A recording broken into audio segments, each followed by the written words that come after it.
ஆறாம் வேற்றுமை மற்றும் எட்டாம் வேற்றுமை நம்ம இதுல பார்க்கலாம். இங்க பாருங்க, ஆறாம் வேற்றுமை வந்து உரிமைக்காக வரும் அப்படின்னு சொன்னாங்க.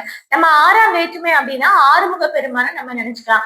ஆறுமுகம் வந்து எதுக்காக பழனிக்கு போனாரு? உரிமைக்காக. மாம்பழம் கிடைக்கல அப்படின்னு உரிமைக்காக சண்டை போட்டுட்டு பழனிக்கு போனார். அப்போ ஆறுமுகம் உரிமைக்காக பழனிக்கு சென்றார். ஆறாவது வேற்றுமை உரிமை பொருளில் வரும். என்ன உரிமைக்காக போனார்? அதுவா ஆதுவா? அது ஆ ஆது, இந்த மூணு தான் ஆறாம் வேற்றுமைக்குள்ள உருபுகள்.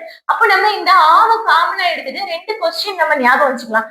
அதுவா ஆதுவா? அப்போ அது ஆ ஆது, இந்த மூன்றுமே ஆறாம் வேற்றுமைக்குள்ள உருபுகள். இப்ப இது வந்து எழுதும் போது வாக்கியத்துல எப்படி வரும்?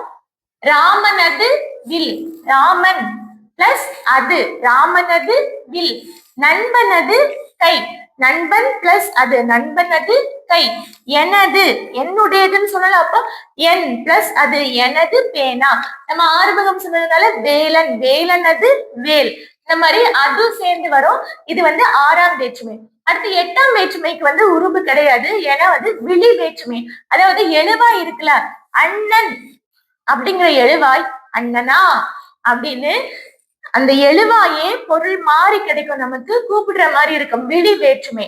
அது புலவர் அப்படிங்கிறது புலவரே, ஆசிரியர் ஆசிரியரே, தந்தை தந்தையே அப்படின்னு விழிக்கிற மாதிரி அழைப்பது போல பொருள் மாறி வரும். அதுதான் விழி வேற்றுமை. இதுக்கு வந்து உருபு கிடையாது.